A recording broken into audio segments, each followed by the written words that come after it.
సిద్దిపేట జిల్లా హుస్నాబాద్ మండలం మహమ్మదాపూర్ గుట్టలో తెలంగాణ సాయుధ పోరాట యోధుల 78వ సంస్మరణ సభ నిర్వహించారు. ఈ కార్యక్రమానికి మాజీ ఎమ్మెల్యే చాద వెంకటరెడ్డి హాజరయ్యారు. రజాకార్ల అరాచకాలపై పోరాడుతూ అమరులైన 12 మంది వీరుల అమరుల ఘాట్ వద్ద మాజీ ఎమ్మెల్యే చాడ వెంకటరెడ్డి, సిపిఐ నాయకులు పూలమాలలు వేసి ఘనంగా నివాళులర్పించారు. ఈ సందర్భంగా మాజీ ఎమ్మెల్యే చాడ వెంకటరెడ్డి మాట్లాడుతూ భూమి, భుక్తి, పేద ప్రజల విముక్తి కోసం ప్రాణత్యాగం చేసిన అమరవీరులు అనబేరి ప్రభాకర్ రావు, సింగిరెడ్డి భూపతిరెడ్డి ఆశయాలను కొనసాగించాలని పిలుపునిచ్చారు. మహమ్మదాపూర్ అమరుల ఘాట్ను స్మృతివనంగా అభివృద్ధి చేయాలని సూచించారు. అమరుల చరిత్రను పాఠ్యపుస్తకాల్లో చేర్చి భవిష్యత్ తరాలకు పరిచయం చేయాలని కోరారు. అదేవిధంగా అమరుల ఘాట్కు వెళ్లే మార్గాన్ని ₹1 కోటి బీటీ రోడ్డు మంజూరు చేయాలని ముఖ్యమంత్రికి వినతి చేసినట్లు తెలిపారు. ఈ కార్యక్రమంలో సిపిఐ నాయకులు, పార్టీ కార్యకర్తలు మరియు స్థానిక ప్రజలు పాల్గొన్నారు.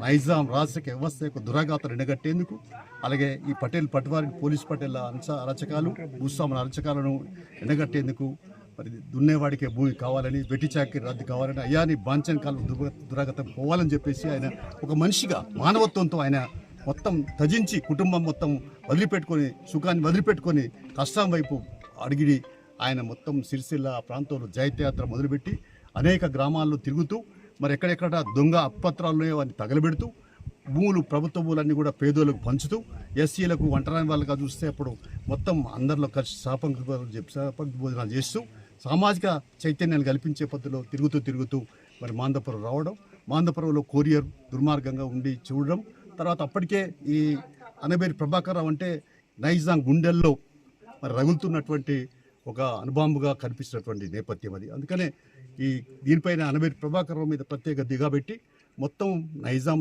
పోలీసులు, రజాకారులు దాదాపు 200 మంది మాందాపురంలో చేరుకొని ఆయన చుట్టుముట్టడానికి ప్రయత్నం చేశారు. ఆయన భోజనం చేస్తున్నప్పుడు మాందాపురంలో మరి మొత్తం చుట్టుముడితే అప్పుడు ఆయన గుట్టకు దళంతో పాటుగా ఉరికి రావడం, ఎందుకంటే ఊళ్ళో ఉంటే ఊరుకు నష్టం అవుతుంది, ఊళ్ళో ప్రజలకు నష్టం అవుతుందని చెప్పి ఆయన త్యాగం చేసి ఉరికి వస్తే అక్కడికి పైకి గుట్టపైకి వెళ్ళిపోయినారు. అందులో ఒక 10-15 మంది ఇప్పటికీ వచ్చేసారు. తర్వాత బతికున్నారు, చనిపోయినారు అనుకోండి. ఈ మధ్య ఏదైనా అనబేరి ప్రభాకర్ రావు కూడా ఎస్కేప్ అయ్యేవాడే.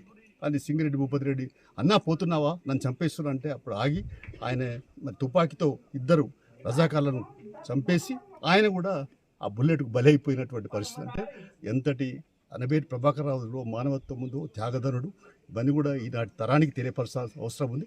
అందుకనే ఈ మధ్య ముఖ్యమంత్రి గారిని నేను తెలంగాణ అమరవీరుల ట్రస్ట్కు ఆహ్వానించి, నేను తెలంగాణ అమరవీరుల ట్రస్ట్కు అధ్యక్షుడిగా ఈ మధ్య బాధ్యత చేపట్టిన తర్వాత ప్రత్యేకంగా మొన్న 2వ తారీఖు నాడు పిలిచి చెప్పాం, ఒక శృతివనం ఏర్పాటు చేయాలి. ఎవరెవరికో ఉన్నాయి పార్కులు హైదరాబాద్లో, అది కేబీఆర్ పార్కా, వెంగళరావు పార్కా, ఇవన్నీ ఉన్నాయి. కానీ తెలంగాణ సాయుధ పరిస్థితులకు ఎందుకు లేవు అని ప్రశ్నించి తర్వాత ఆయన దృష్టికి తీసుకొచ్చాం.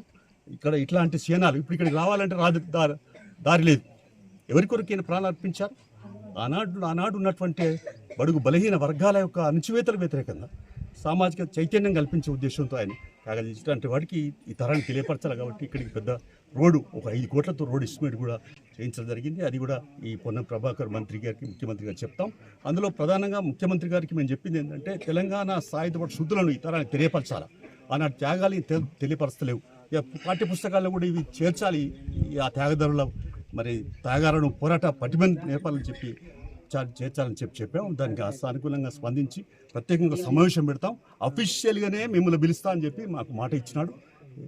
వెయిట్ చేస్తూ ఉన్నాం. ఎప్పుడు పిలిస్తే అప్పుడు వెళ్ళి తెలంగాణలో ఆనాటి సాయుధ సూత్రాలను ఈనాటి తరేం చెప్తారా ఈనాటి తరానికి, ఈనాటి యువతరానికి తెలియపరచడానికి ఒక సీరియస్ ప్రయత్నం చేస్తామని చెప్పి తెలియపరుస్తున్నాను. అందుకనే ఇక్కడ అనబేరి ప్రభాకర్ రావు, మరి సింగిరెడ్డి భూపతిరెడ్డి, మరి 10 మంది చిరస్మరణీయులు. వారు ఎప్పటికీ మానవాళ్ళంతకాలం వాళ్ళు జీవించుంటారు, సజీవంగా ఉంటారని చెప్పి వారికి జోహార్లు అర్పిస్తూ వారి ఆశయాలను ముందు తీసుకెళ్లేందుకు తుదికంట పోరాడదామని చెప్పి తెలియపరుస్తున్నాం. ఇంకొక బాధాకరమైన విషయం ఏంటంటే మరి అనబేరి ప్రభాకర్ రావు విగ్రహం హుస్నాబాద్లో బస్ డిపో పక్కన ఆనాడు మరి విద్యాసాగర్ రావు గారు రోడ్డు వైడ్లో పోయింది. ఇప్పుడు అది అనబేరి ప్రభాకర్ రావు మరి హాల్లో ఉంది, మూలకున్నది. చాలా బాధాకరంగా ఉంది. గతంలో కూడా